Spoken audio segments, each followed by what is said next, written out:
In 1958, one man stood before the might of France and said no.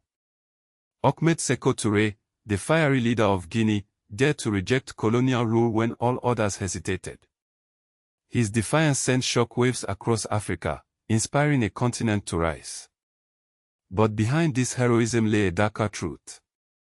Touré's rule was marked by brutal repression and economic ruin. Why has this polarizing figure been erased from history? Our story begins in the dusty streets of Forana, Guinea, where young Sékou Touré first dreamed of freedom. Born in 1922, Touré grew up under the shadow of French rule, witnessing the exploitation of his people. By his 20s, he was organizing labor strikes, demanding fair wages for African workers. His charisma and unyielding stance against colonialism quickly made him a leader. Then came the moment that changed everything. In 1958, French President Charles de Gaulle arrived in Guinea with an ultimatum: join the French community or face total abandonment. Touré's response became legendary. "We prefer poverty in liberty to riches in slavery," he declared. The crowd erupted. Guinea voted overwhelmingly for independence, becoming the first French colony in Africa to break free. But freedom came at a cost. France withdrew overnight, taking everything from doctors to telephones.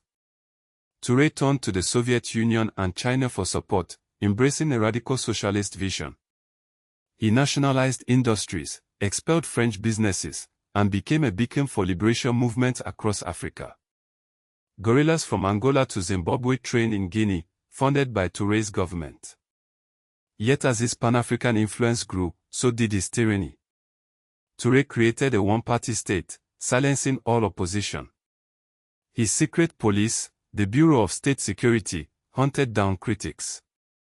The notorious Camp Boiro prison became a symbol of terror. Thousands were tortured or executed, including former allies.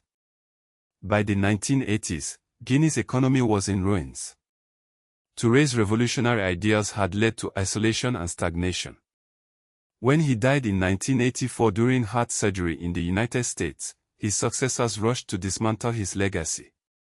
Today, Touré's name is rarely mentioned in the West, but in Africa, his spirit lives on. Modern leaders like Burkina Faso's Ibrahim Traoré cite him as an inspiration. The question remains: was Ahmed Sékou Touré a hero of liberation or a dictator who lost his way? Perhaps he was both. A man who dared to dream of a free Africa, but whose methods left scars that still haunt Guinea today.